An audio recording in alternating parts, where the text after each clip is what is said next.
Je rends grâce à Dieu qui nous donne encore aujourd'hui l'occasion de partager la parole de Dieu et un culte tellement chargé de bonnes choses. C'est comme un cocktail de bonnes choses en une seule matinée. On a les pasteurs, Joseph et maman Gisèle. On a Frank. Vous n'avez pas vu Frank? Pour ceux qui ne connaissent pas Frank, bon, je ne vais pas parler de Frank aujourd'hui. Il y a personne qui arrive à m'avoir comme ça ici, comme Frank. Il a des... Non, Frank. Non, Frank. Pas aujourd'hui. Et je suis juste très honoré de partager avec vous la parole de Dieu dans cette nouvelle série qui s'appelle Hors série. Le pasteur a pris soin de nous dire que nous passons dans quelque chose où nous sommes dans... Ça ne s'appelle pas hors série, vous en faites pas. On est juste hors série. Et ce que j'aimerais partager avec vous aujourd'hui, j'ai intitulé cela « Être conduit par Dieu ». La première difficulté de pouvoir prêcher un message comme ça, c'est de pouvoir le pratiquer déjà. Il faudrait être conduit par Dieu pour se mettre à prêcher, être conduit par Dieu. Et vous pouvez imaginer déjà la pression que ça fait sur moi de pouvoir prêcher, d'être conduit par Dieu et que être conduit par Dieu ne soit pas les messages que Dieu a conduits aujourd'hui. Être conduit par Dieu. Pourquoi tout ça? Parce qu'en fait, l'homme voyage. Pierre le dit très bien que notre vie est comme la vie des voyageurs sur la terre. L'homme se déplace d'un point, il va quelque part. Ce n'est pas toujours physique, c'est caractériel, c'est la transformation de sa personne. Sa vie vers le devenir de qui Dieu voudrait qu'il soit est comme un voyage, un déplacement progressif.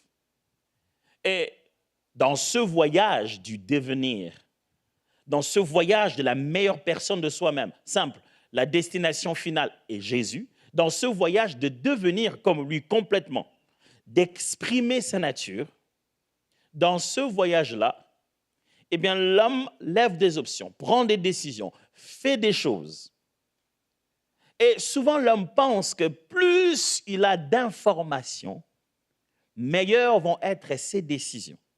Il s'est dit, si je sais ceci, je sais ceci, je sais cela, alors je peux quand même lever des bonnes options, je peux mieux décider. Mais la preuve est juste le contraire. On dirait que plus que l'homme a des informations, plus il entre dans une véritable confusion. Apparemment, l'homme a juste besoin de l'essentiel. Il n'est pas obligé de tout savoir, mais il y a des choses qu'il est censé savoir. Il y a des petites choses qu'il doit savoir au bon moment. Sans quoi, il va perdre la direction.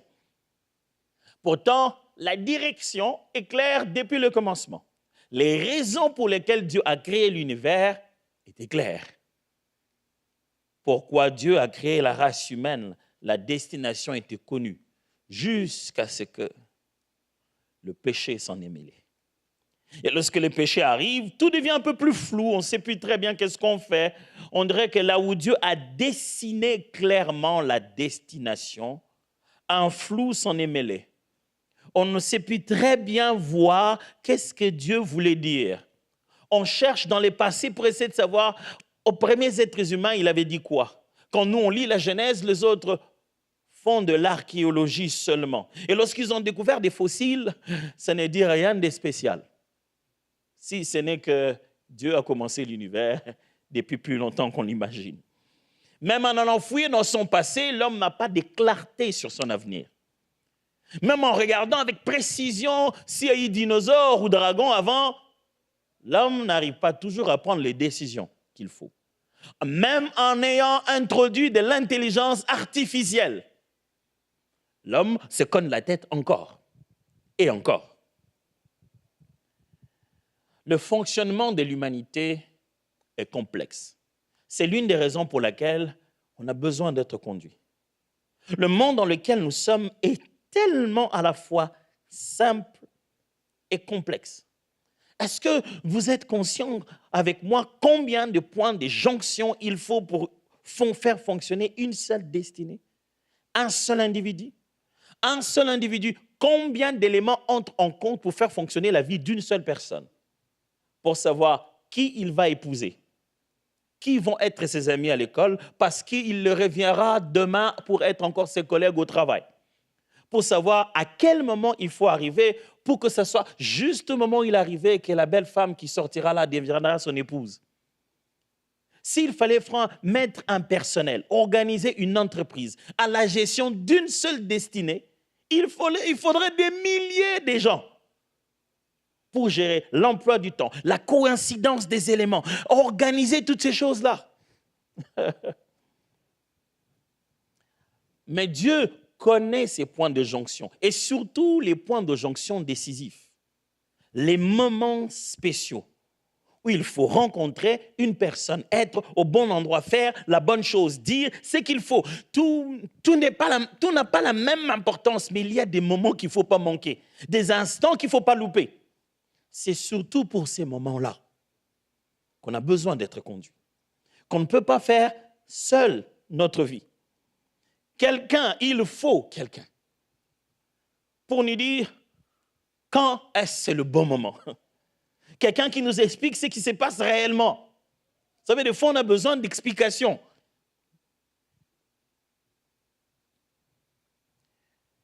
Quelqu'un qui nous explique non seulement ce qui se passe, mais aussi qu'est-ce qui va arriver après tout ça. Il faut quelqu'un qui donne des réponses à nos questions. L'homme en a besoin. Alors Dieu dit, oui, je vais le faire. Je vais vous donner les réponses, je vais vous guider, je vais vous orienter. Mais je vais le faire de la manière dont le Père le fait. Je vais le faire avec une langue qui n'est pas la vôtre. Je préfère, si c'est moi qui dois vous conduire, je préfère vous conduire avec la langue que nous parlions au commencement. Parce que les langues des hommes sont trop lentes et limitées pour percevoir l'étendue des connaissances que Dieu a. Dieu dit, si je veux me limiter au français, votre vocabulaire est trop petit pour décrire les nombres des connaissances qui entrent en compte pour diriger vos petites vies. Dieu se dit, si je dois attendre votre langage, il est très limité, car il ne décrit que les choses que vous voyez ici. Pourtant, il y en a celles que vous ne voyez pas, qui entrent en compte pour faire fonctionner celles que vous voyez. Dieu se dit, si donc je dois communiquer avec vous, vos dialectes sont des reflets de votre ignorance des réalités sous-jacentes qui dirigent le monde dans lequel vous vivez. Vos langages se limitent à explorer les visibles et à décrire les informations pour votre intellect, pendant que votre aspect, chaque aspect de votre être, nécessite un langage adéquat pour capter en 360 degrés les connaissances utiles pour naviguer dans les réalités. L'homme n'a pas vraiment besoin d'entendre une langue pour comprendre. Dieu sait faire comprendre l'homme sans qu'il ait une langue pour comprendre. Dieu parle à l'être humain un langage qui est loin meilleur à nos langues considérées intelligibles. Dieu peut te dire aimer sans utiliser le verbe aimer. Tu vas vivre tout l'amour. Et parce que tu l'as vécu, tu lui donneras un nom semblable à aimer. Mais même quand on l'appelle aimer, ce n'est pas tout ce que ça représente réellement. En tentant de nommer les choses, nous avons mis dans des boîtes que Dieu ne veut pas utiliser. Parce qu'il a sa propre façon de communiquer simultanément à notre esprit, à nos émotions et à notre corps, au même moment. Sans qu'on soit les plus intellectuels du monde, sans qu'on maîtrise tous les dictionnaires, Dieu peut parler clairement et nous orienter comme il se doit. Être conduit alors, mes amis, être conduit par Dieu, être conduit par quelqu'un d'autre, être conduit. Je me souviendrai toujours la première fois où ma femme m'a conduit. Elle apprenait encore à conduire. J'ai l'impression que vous connaissez l'histoire, j'arrête. C'est la même histoire, vous savez, la même histoire avec votre femme, c'est exactement la même histoire avec ma femme aussi. Jusqu'à ce que vous décidiez que vous n'allez plus l'apprendre à conduire et quelqu'un d'autre devait le faire, j'ai vécu la même chose aussi. Cette partie où elle conduit et te dit que c'est toi qui es en train de la déranger, c'est toi qui l'énerve, tu parles trop quand elle conduit, ça m'est arrivé aussi. J'oublierai jamais, ma femme, elle conduisait, et on rentrait à la maison. Et je ne sais pas, elle était tellement stressée du fait que j'étais là, je vous assure que j'étais en train de freiner plus. S'il y avait des pédales, je vous assure, cette voiture n'avait pas vendu. J'ai freiné plusieurs fois. On dirait qu'elle sentait que j'étais tendu. Et je ne sais pas, par inattention, un truc comme ça, je ne sais pas. Alors j'ai dit non, pas ça chez elle. C'était terrible. Ouf. Faites pas ça chez vous. Faites pas ça chez vous. Mais ce n'est pas seulement avec ma femme. Avec le temps, je me suis rendu compte que même quand je suis dans la voiture de quelqu'un qui conduit tellement bien, qui sait ce qu'il fait, j'ai malheureusement tendance, quand je sens qu'il s'y approche d'une manière dont je ne m'y approcherai pas, il prend une vitesse que je ne prendrai pas, il fait un jeu que je ne ferai pas, sans le vouloir, je vous assure, mes jambes freinent. Et là, je raconte une histoire rapidement pour oublier que... Parce que si tu es conducteur, tu n'arrives pas à 100% à laisser quelqu'un d'autre te conduire. Quand je ne savais pas conduire, je n'avais pas ça. Je n'avais pas ça du tout. Que tu conduises bien ou pas, je ne savais pas qu'il fallait freiner. Donc, je n'avais pas ce geste-là. J'avais peur quand ça faisait peur, mais je n'avais aucune idée du degré d'attention qu'il faut avoir. Vous savez, maintenant, quand quelqu'un me parle et qu'il a le téléphone et qu'il conduit et qu'il regarde sur son téléphone, je regarde à sa place, je dis, regarde, je connais les dangers que l'on court parce que j'ai déjà conduit. L'homme a déjà conduit sa vie et ça devient difficile de laisser quelqu'un d'autre la conduire. Quand on laisse Dieu conduire, c'est comme si on veut lui dire qu'on sait ce qu'il doit faire. Si il faut écouter nos prières pour entendre qu'on est vraiment en train de parler comme un copilote. On adresse à Dieu nos prières avec des instructions claires de ce qu'il doit faire. Qui conduit qui? Dieu, j'ai quand même un peu d'expérience, ça fait longtemps que je vis ma vie, hein? Donc je sais des choses qui m'énervent, celles que je n'aime pas. Je sais reconnaître quelque chose à distance, si je le sais. Ou tu sais, Dieu, je sais quand même reconnaître des choses que j'aime et des choses que je n'aime pas. Être conduit, mes amis, signifie être nourri de sagesse transformatrice. Quelqu'un d'autre nous apporte une sagesse si précise qui nous change, qui ne vient pas des informations complètes que les hommes ont ou des expériences mal interprétées que nous avons, mais de la sagesse omnisciente, une sagesse qui a toutes les connaissances nécessaires, une sagesse qui demande qu'à être obéie pour transformer nos vies, étape après étape. Être conduit, c'est que quelqu'un nous dise quoi faire, quelqu'un d'autre nous dise quoi faire. L'homme n'aime pas qu'on lui dise quoi faire. L'homme n'aime pas qu'on lui dise quoi faire. Les gens se sont battus, ils sont allés en prison parce que l'un a dit à l'autre quoi faire. De quel droit tu oses me faire? Tu crois, surtout quand tu fais un commentaire sur le travail. Ah, toi, tu veux m'apprendre mon travail maintenant? Quelqu'un, finalement, t'a quand même appris ce travail.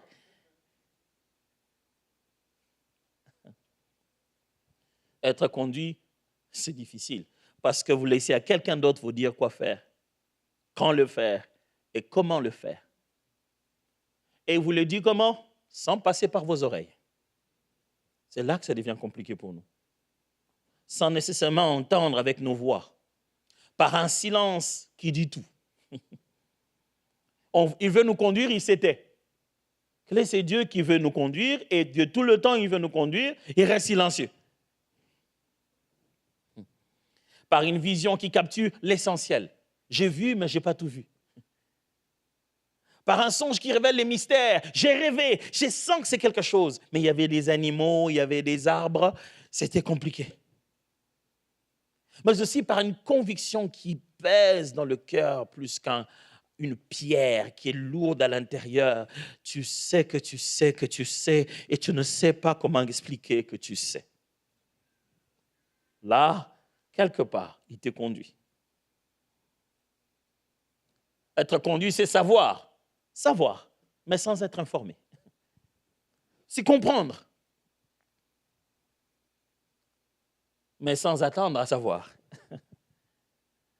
Être conduit, c'est partir avec un ordre de départ, sans connaître la destination finale. C'est décoller avec courage, sans connaître où se trouve la piste d'atterrissage. Mais se rassurer que le pilote qui conduit a certainement pris soin de toutes les informations.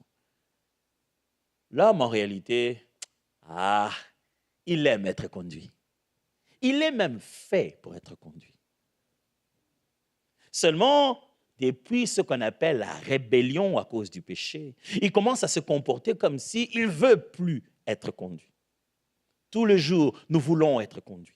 Vous entrez dans un magasin, ce n'est pas pour rien qu'on multiplie les gens dans les rayons, parce qu'on sait que les clients ne savent pas ce qu'ils veulent. Quand tu entres, est-ce que je peux vous aider? Ah oui, je cherche quelque chose à porter pour ma soirée. Ah, tu sais, ça c'est un peu quelle tendance? Quelqu'un est en train de collaborer avec toi pour choisir la jupe que tu ne veux pas. Et tu sortiras de là en ayant acheté quelque chose que tu n'avais pas en tête d'aller acheter.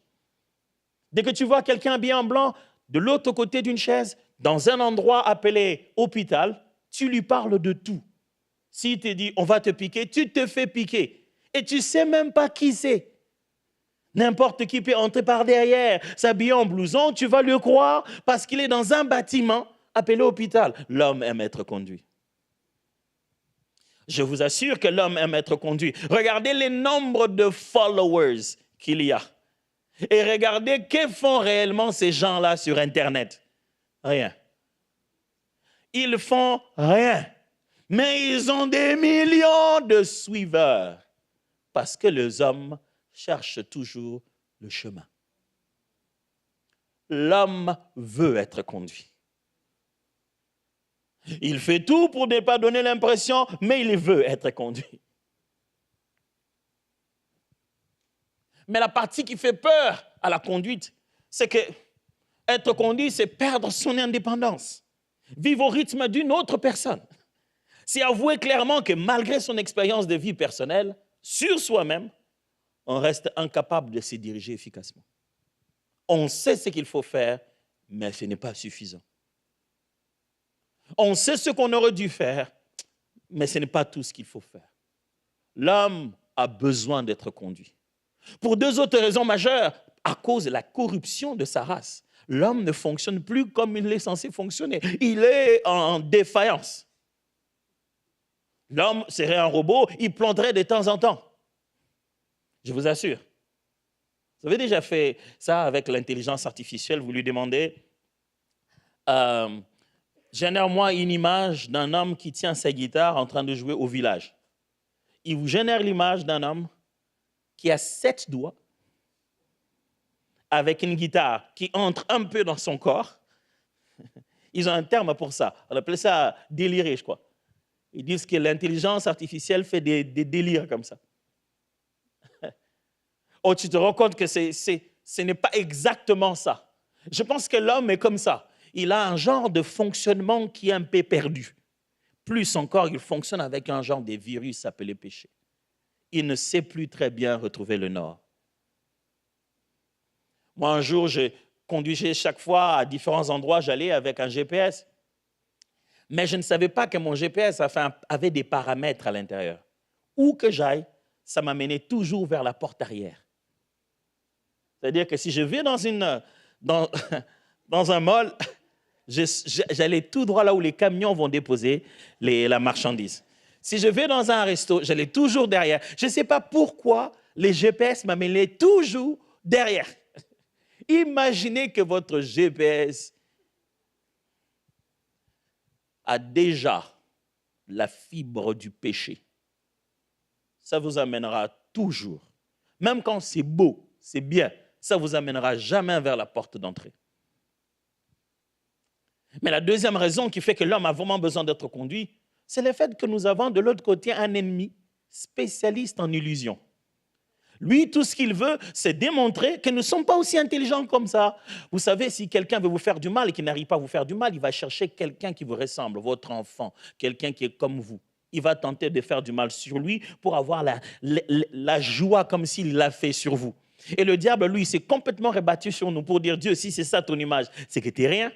Regarde, tu n'arrives même pas à comprendre. Dieu est tout content de ce que nous soyons son image et sa ressemblance. Et le diable dit, non, ces gens ne méritent pas ça. Regarde, ils ne sont pas normaux. Comment tu peux les aimer comme ça? Je vais te montrer qu'ils ne sont pas normaux. Ils ont demandé pardon. Demain, ils vont faire la même chose. Et vous savez quoi? Demain, exactement la même chose. Il dit, alors, regarde. Et Jésus vient et il dit, Père, j'ai été là-bas.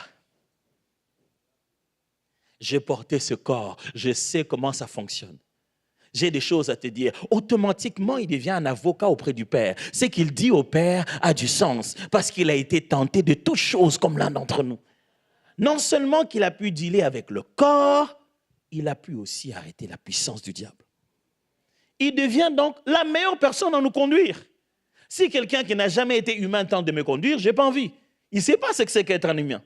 Si quelqu'un qui n'a jamais vécu le diable, je n'ai pas envie qu'il me conduise. Parce que le diable peut aussi le perdre. Nous deux, on sera au même endroit. Si il a vaincu le diable, il a vaincu le monde, et il a été dans la chair comme moi, il est qualifié pour conduire ma vie. Je veux celui-là.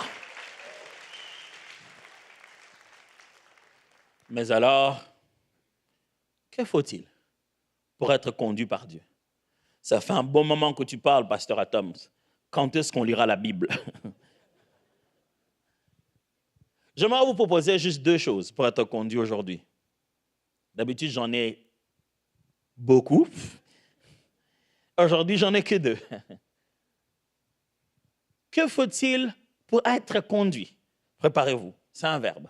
Que faut-il pour être conduit par Dieu? 1. Écouter.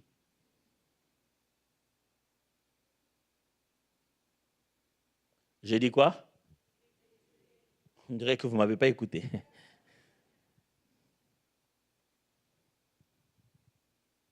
Écouter. Il y a un jeu de mots, si on tente de le faire en français, c'est qu'il y a une différence entre entendre et écouter. Entendre, c'est automatique. Mais écouter demande de l'effort cognitif. Entendre, c'est juste la perception de tes oreilles, pendant que écouter, c'est la sélection de l'information. Tu te focalises sur ce qu'on te dit. Et écouter, c'est choisir de prêter attention, de donner du sens, de répondre.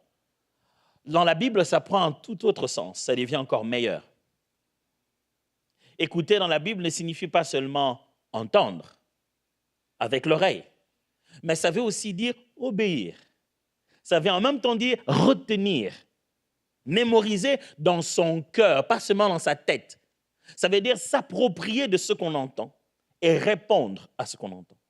Ça dépasse l'idée de seulement percevoir. Ça veut dire recevoir et vivre ce qu'on entend. Le problème avec nous les hommes, on n'écoute pas. Si vous avez un homme à côté de lui, à côté de vous, dites-lui, pourquoi tu n'écoutes? Non. Il y a des gens qui se sont fait regarder par leurs voisins. C'était trop menaçant pour qu'il ose dire ça. Mais il a compris dans tous les cas. Je vais encore parler de ma femme, parce que, il fait que parler de ça. Je ne sais pas, moi aussi, je ne sais pas. Mais je vois souvent ma femme, comment elle fait avec mon fils, le dernier. Quand il vient, elle va tonner sur lui plutôt. Elle va dire, mais Roland, pourquoi tu n'écoutes pas? Qu'est-ce que je t'avais dit? Tu vois les enfants quand ils font des bêtises. Mais qu'est-ce que je t'avais dit, Roland? Je t'avais dit, quand tu reviens, tu ramènes d'abord tes choses dans ta chambre. Pourquoi tu n'écoutes pas? Et il est là. Maman, c'est parce que plus elle dit, pourquoi tu n'écoutes pas? Plus ça monte, plus lui recule. Il connaît la scène, il dit, je vois où on va.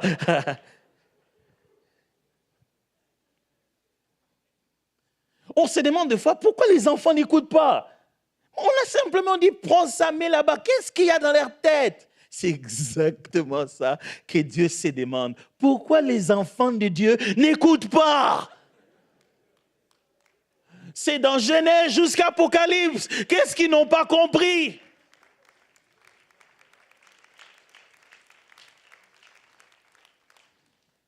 C'est encore drôle quand sa maman lui dit, qu'est-ce que j'ai dit? Il répète tout ce que sa maman lui a dit, qu'il n'a pas respecté.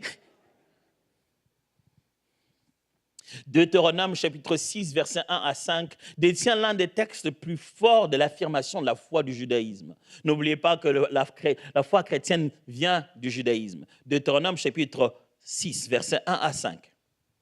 Voici les commandements, les lois et les ordonnances que l'Éternel, votre Dieu, a commandé de vous enseigner, afin que vous les mettiez en pratique dans le pays dont vous allez prendre possession.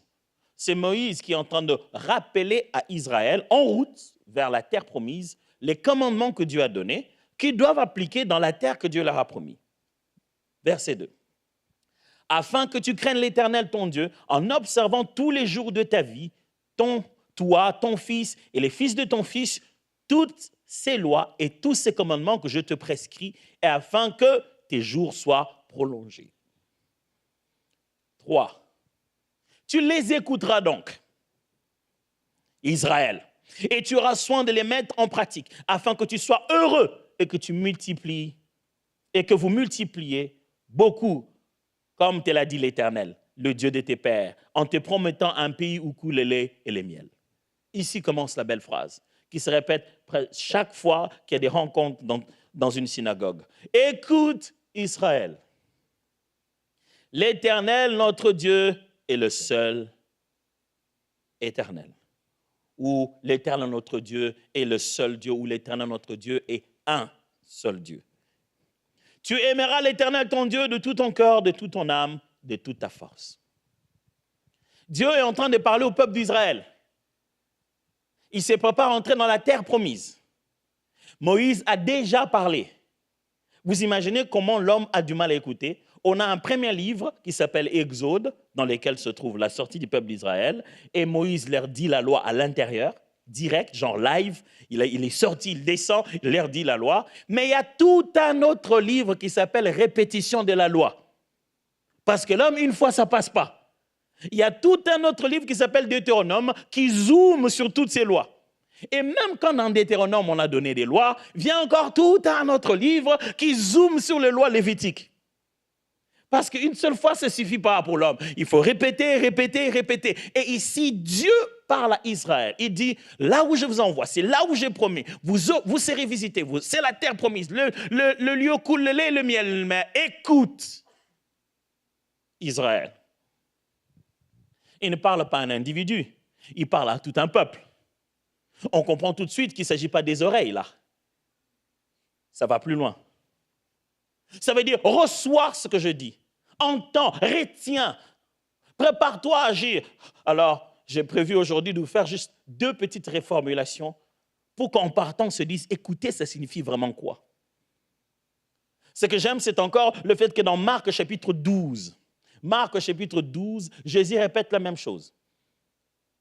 Ce n'est pas une histoire de la loi passée avant le Christ, non. Là, on est en plein milieu de Christ. Jésus-Christ, on lui pose la question, on lui demande, quelle est la plus grande loi? La plus grande loi, le test, on veut savoir son niveau de connaissance de la Torah.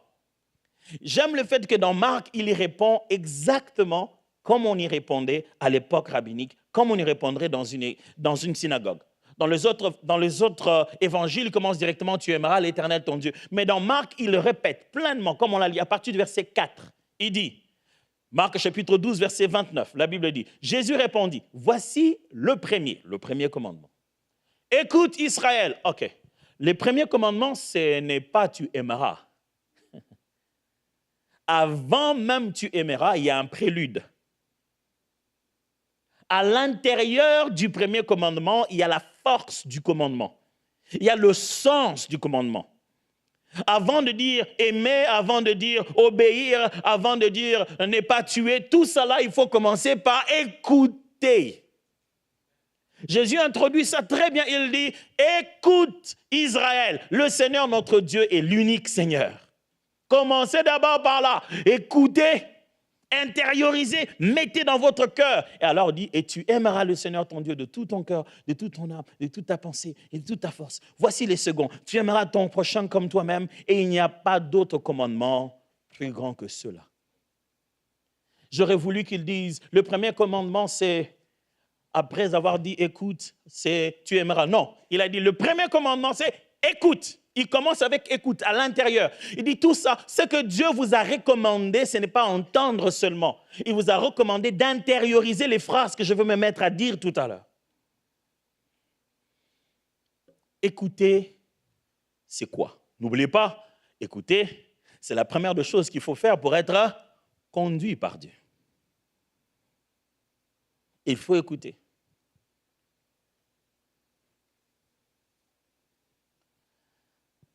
Nous sommes dans la génération où les gens, quand ils marchent en cours de route, ils ont des oreillettes, des écouteurs. Les gens ne veulent plus vraiment parler aux autres. Dès qu'il arrive quelque part, immédiatement ses écouteurs, il se met à écouter. Chacun est quelque part tout en étant ailleurs. Vous avez déjà remarqué ça?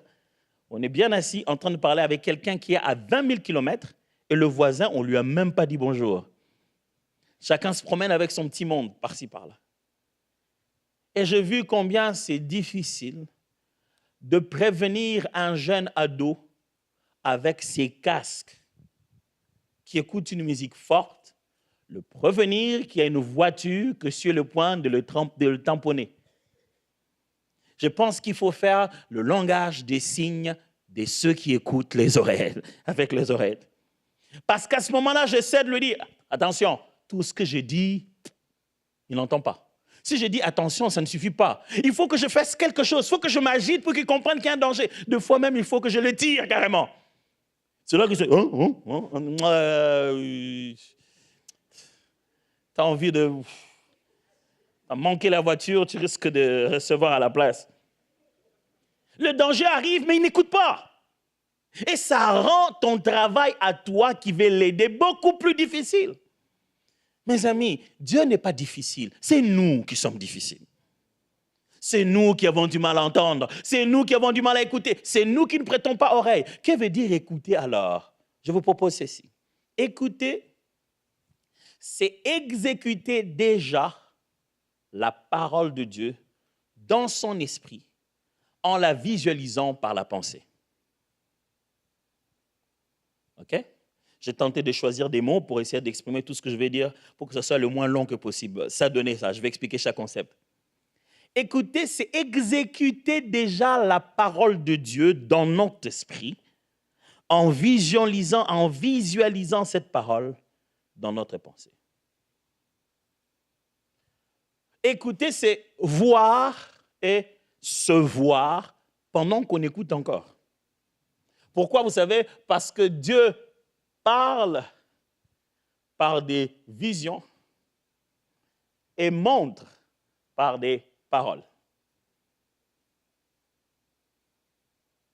Ces deux mots sont liés dans la Bible. Je vais m'expliquer. Habakkuk chapitre 2, verset 1. La Bible dit ceci.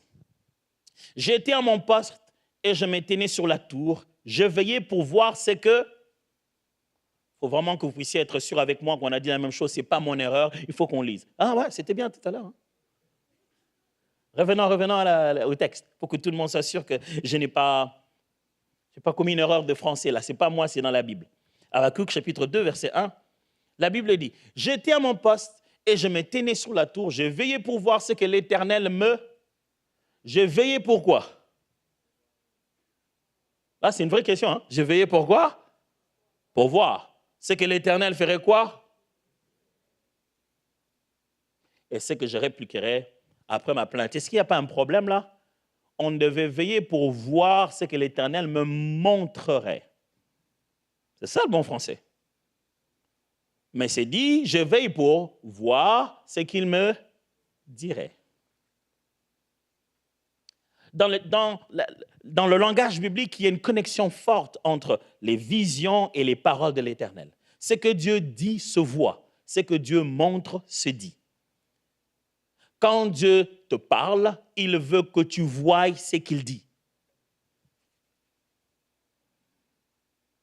Quand tu as réussi dans ta tête à voir ce qu'il te dit, à l'accepter tant que tel, pour Dieu, c'est fait.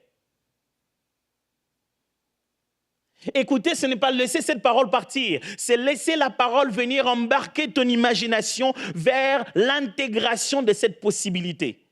Tu laisses les mots que tu entends de la part de Dieu te prendre jusqu'à ce que tu imagines la possibilité de l'accomplir. Ok, je vais être encore plus clair. Un jour, un homme, Dieu lui a demandé de venir tuer son enfant. Il s'appelait Abraham, Genèse chapitre 22. Il amène l'enfant jusqu'à la montagne.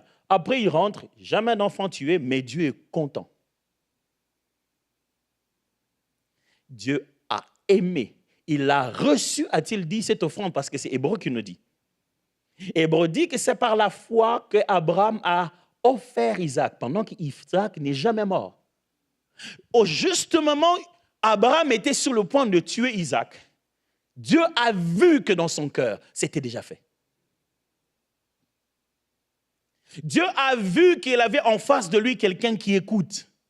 Mes amis, tant que la parole de Dieu, les orientations de Dieu n'ont pas encore été consommées dans votre tête, vous aurez du mal à les rendre pratiques. Dieu sait si vous l'écoutez à partir des images qui se formalisent déjà dans votre tête. Oh, mieux encore, un jour, Jésus, pour expliquer la loi, il dit à quelqu'un, vous avez appris qu'il a été dit, tu ne commettras pas d'adultère. Mais moi, je vous dis, c'est lui qui voit la femme de son frère et qui déjà dans ses pensées, mes amis, la partie où l'État ne nous arrête pas, l'État ne t'arrête pas d'avoir conçu ça dans ta tête. L'État va t'arrêter quand tu as traduit ça en acte. Et toi, tu vas préparer une défense qui signifie que dans ta tête, ça ne va pas bien. Et ils vont te libérer. Même eux, ils savent qu'il y a une connexion entre ta tête et ce que tu fais. Mes amis, écouter Dieu, c'est dire à son esprit, j'ai déjà accepté à l'intérieur. Il a dit, pars, je me vois partant déjà. Si tu ne te vois pas déjà de l'autre côté, tu ne l'exécuteras pas. Ce sont les yeux de la foi et la conviction du cœur. Ce que je parle par se voir, ce n'est pas un exercice mystique de transcendance, non. C'est une façon à l'intérieur de refaire tout son monde et de placer la nouvelle vérité à l'intérieur. Si Dieu te dit, écoute, je veux que tu puisses aller servir les enfants. Si tu ne te vois pas, enlever les couches, être énervé. Si tu n'acceptes pas les paroles, là, les intègres pas pour commencer à le voir, tu auras du mal à les exécuter. Vous savez, cette vision qu'on a, c'est elle qui nous permet de persévérer. Parce qu'on a vu ce qu'on veut voir manifester. On l'a déjà quelque part. C'est déjà à l'intérieur. Vous savez, quand Christ est venu pour mourir à la croix, il le savait. Il le savait, il connaissait pourquoi il est venu. Frères et sœurs, est-ce que vous avez déjà vu ce que vous devez faire? Écouter, c'est voir ça. Si vous êtes là à lire la Bible, entre dire, bon, vraiment, j'ai lu la Bible, Dieu a dit qu'il faut que je sois bon, gentil avec les gens. Si vous ne voyez pas gentil, vous ne ferez pas gentil. Si vous ne voyez pas ce que ça signifie dans ta maison à aller prendre, si tu ne vois pas l'habit qu'il faut prendre, les véhicules qu'il faut prendre, la chose qu'il faut prendre pour exprimer exactement cette générosité, tu ne l'exprimeras jamais. Est-ce qu'on écoute ou on laisse les paroles partir? Écoutez ce que Dieu fait avec Josué. Il est sur le point de lui donner une victoire. Mais écoutez comment il commence cette conversation. Josué chapitre 6, versets 1 à 2. Il dit, la Bible dit, Jéricho était fermé et barricadé devant les enfants d'Israël. Personne ne sortait et personne n'entrait. Vous imaginez, à cause de l'adversaire, on ne sait même plus sortir nous-mêmes.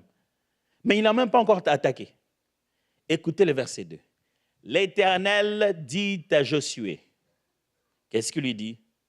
Vois, je livre entre tes mains Jéricho et son roi, ses vaillants soldats. Ce n'est pas qu'à Jéricho, à Josué qu'il dit ça. Il est dit aussi deux fois à Moïse. Il est dit aussi quelquefois ailleurs dans la Bible. Dieu veut faire une chose, il veut livrer un adversaire à son peuple.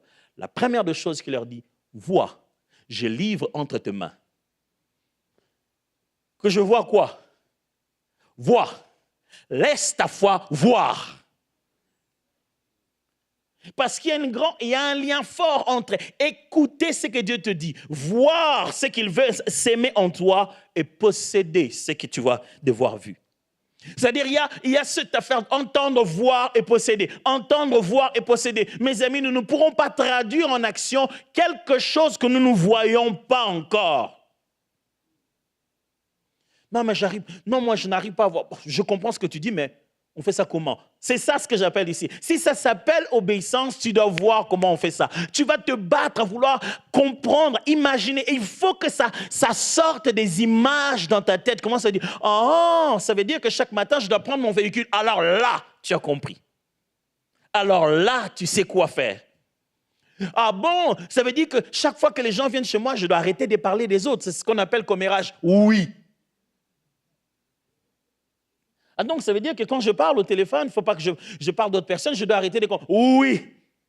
Quand tu commences à voir exactement ce qui doit être fait, tu commences à entendre.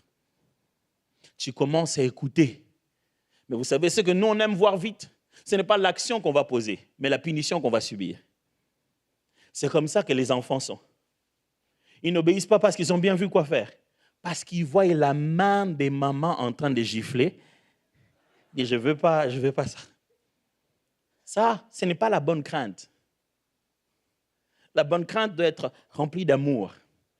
Ça doit te permettre de visualiser ce qu'on t'a demandé de faire avec bonheur, pas la colère qui va en venir.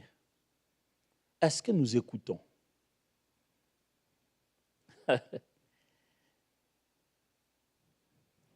J'avais promis 2 points. J'ai parlé du premier point. J'ai parlé d'écouter et j'avais prévu 2 définitions sur écouter. Mais je pense que je vais m'arrêter là. Frères et sœurs, est-ce qu'on veut être conduit par Dieu? Est-ce qu'on veut que dans les moments spéciaux de notre vie, les endroits où il faut prendre la bonne décision, être au bon endroit, faire la bonne chose, on veut en recevoir une orientation divine? Et après avoir posé les gestes, on se dit « Wow, comment tu savais? Je ne savais pas. Si lui, il le sait, ça me suffit. Moi, je me laisse juste conduire.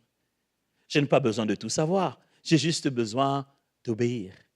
Si j'écoute, je peux juste faire ce qu'il attend de moi. » N'êtes-vous pas en position de vouloir une orientation? Ne voudrez-vous pas un peu plus de précision? Sachez-le bien que Dieu ne parle pas notre langue à nous comme nous le pensons. C'est nous qui l'entendons dans notre langue. Dieu parle beaucoup plus. C'est beaucoup plus intéressant quand vous étudiez comment fonctionne l'oreille. Notre oreille fonctionne d'une manière incroyable. Il y a cette oreille qui est externe. En réalité, on n'entend rien, on n'entend pas les paroles. C'est juste une vibration qui frappe à notre oreille, qui va à travers cette partie extérieure. On entend, si on n'en avait pas, on ne pouvait pas entendre. Il faut qu'une petite partie de nous soit détachée de notre corps. C'est pourquoi quand quelqu'un te dit « tu as des grosses oreilles », c'est un compliment. Ne le prends jamais mal. Si on n'en a pas, le son nous passerait comme ça, nous serons incapables de percevoir. C'est pourquoi ils sont légèrement détachés de notre corps pour arrêter le son et l'introduire en nous. Quand il entre en nous, il n'y a pas que ça comme oreille, il y a encore ce qu'on appelle l'oreille interne. Et vous savez là-bas, qu'est-ce qu'il y a? Il y a une sorte de liquide qui est à l'intérieur, qui fait que quand le son arrive, il vibre. En fait, on n'entend même pas les paroles. On entend une vibration sonore qui retentit sur du liquide.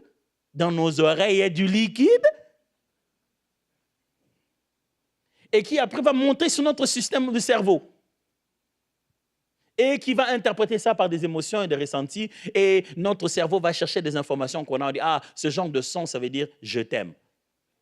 On n'a pas entendu « je t'aime », la tête a entendu « je t'aime ». Mais ce qui est allé à l'intérieur, c'est complètement autre chose. C'est exactement pareil. Quand Dieu nous parle, il utilise un tout autre mécanisme. On n'a pas besoin de l'entendre dire « saute ».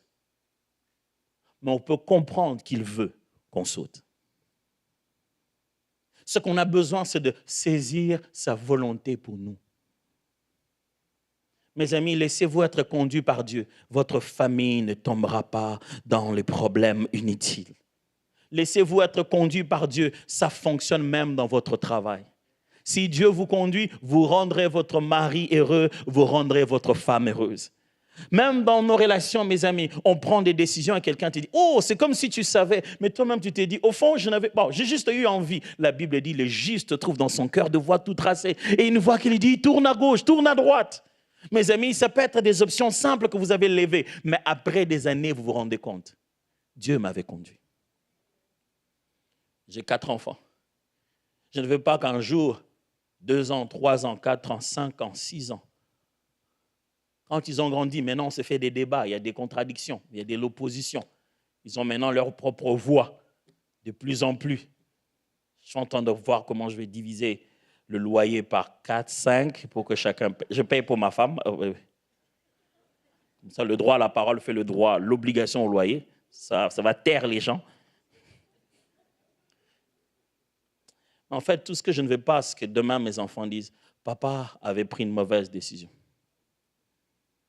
Et en même temps, on leur dit « Papa a été conduit par le Saint-Esprit. Papa était pasteur. » Et il n'a fait que prendre mauvaise décision après mauvaise décision. Pendant que j'ai dit à Jésus de conduire mon foyer, je lui ai dit de tout prendre, de tout faire. Pourquoi j'essaierai de faire encore? Je sais que j'ai besoin d'être conduit. La bonne nouvelle est celle-ci. Si vous lui demandez de vous conduire, il vous conduira. Vous ne le sentirez peut-être pas. Vous ne le verrez peut-être pas.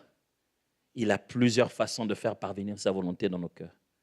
Mais si vous êtes soucieux de faire ce qu'il veut que vous puissiez faire, si vous ne savez pas le voir de jour, il vous le fera même rêver de nuit. Si vous ne savez pas le rêver de nuit, vous en aurez comme une imagination en parlant. Et puis on matin, on dit « Ah, mais j'avais cette pensée en moi. » Parce qu'il sait mettre en nous le vouloir et le faire. Frère, on ne sait pas vaincre ce monde si on n'est pas conduit par Dieu. Je vais être là où il fallait que je sois et absent là où il fallait que je ne sois pas. Je ne veux pas me retrouver au mauvais endroit au mauvais moment. Qui est donc celui qui me conduit? Comment m'amène-t-il au mauvais endroit au mauvais moment? Je ne veux pas des mauvais rendez-vous avec la destinée. Je veux être là où il voulait que je sois, au moment où je dois être, faisant ce qu'il attend de moi, juste en train d'être bon et fidèle serviteur.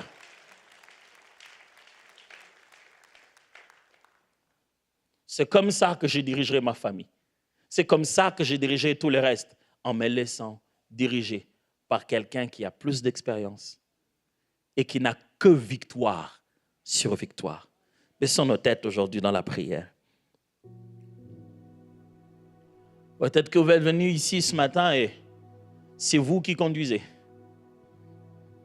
Et aujourd'hui, vous venez de vous rendre compte que notre GPS, en réalité, a des virus. Ça ne nous amènera jamais à la bonne décision sans Dieu. Et ce matin, vous voudrez dire, pasteur, comment on fait pour laisser le volant à Jésus? Simple. On se lève avec courage. On commence par là où tous ces bien-aimés qui sont passés ce matin en baptême ont commencé. Par reconnaître ses fautes et se rendre compte de combien la vie ne valait pas la peine sans Jésus. Je prie que vous puissiez faire de ce matin le matin où vous avez accepté de tenir la main de Jésus pour qu'il vous conduise. Si donc vous vous rendez compte que vous n'avez jamais encore donné votre vie à Jésus, il n'est jamais encore devenu sauveur, maître, seigneur, ce n'est pas lui qui dirige votre vie. J'aimerais vous encourager aujourd'hui, de là où vous êtes, s'il vous plaît.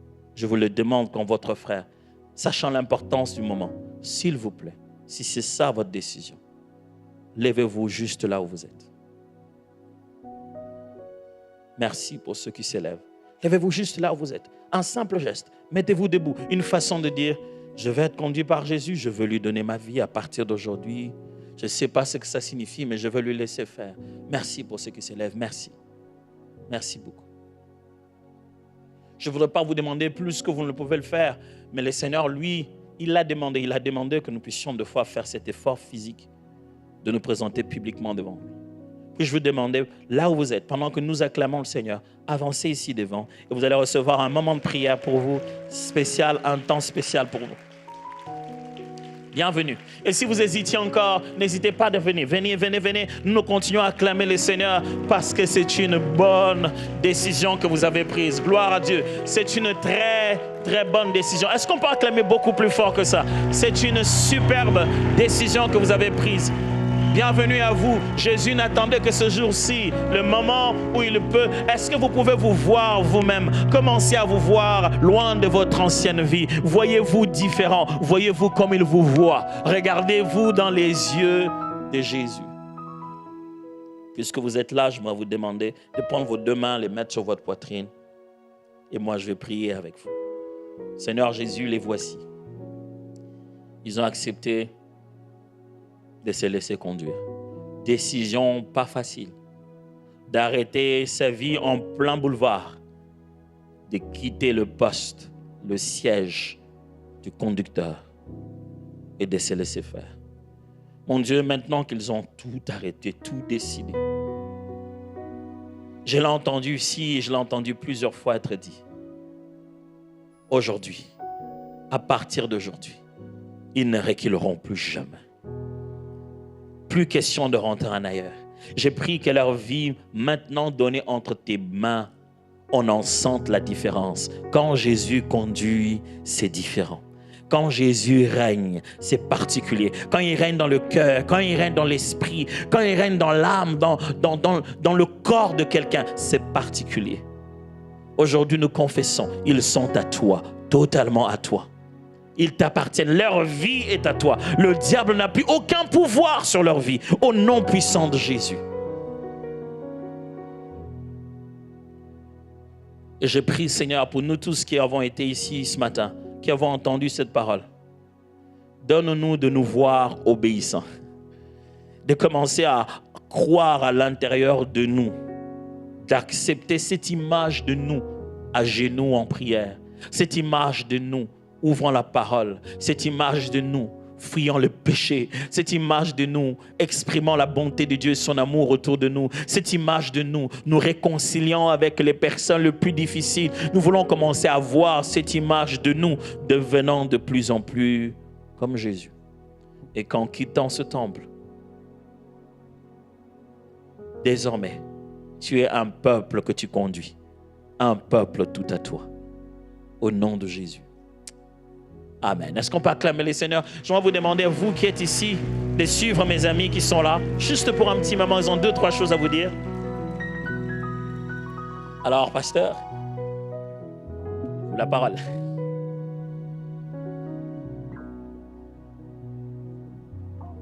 Merci. On peut se lever ensemble pour terminer cette célébration.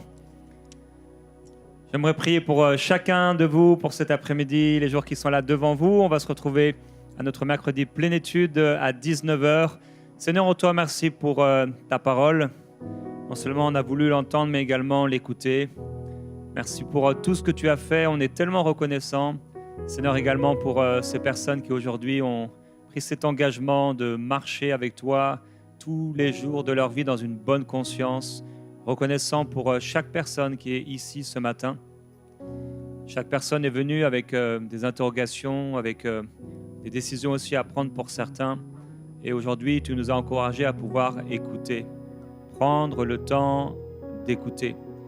Et comme dit ta parole, pas seulement écouter, s'abuser par de faux raisonnements, mais mettre cette parole qu'on a écoutée, qu'on a entendue en pratique. Père, je veux bénir chaque personne ici dans les situations des uns et des autres. Tu connais les besoins de chaque personne, tu connais les besoins de chacun, et tu as promis, comme nous l'avons entendu, que nous allons être conduits par ton esprit.